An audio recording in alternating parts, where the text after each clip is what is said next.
From this to this. Magpakatanga-tanga muna tayo sa araw na to. Ha ha ha.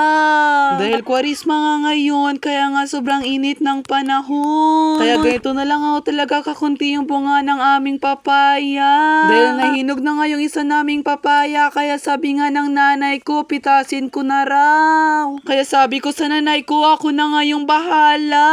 Kasi sobrang tagal ko na nga talaga nag-crave ng papaya. Kaya sabi ko sa nanay ko, pipitasin ko talaga yan. Ang problema, hindi ko nga abot yung papaya.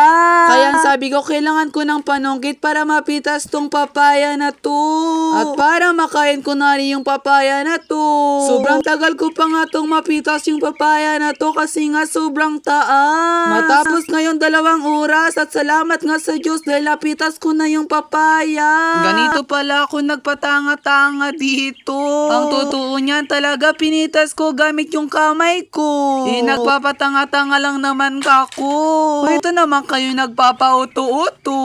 Na para bang ganito nga o kalaki yung papaya kong napitas. At gustong gusto ko na nga o talaga tong buksan. Mahirap pala gaya yung voice over ni Erika Pineda.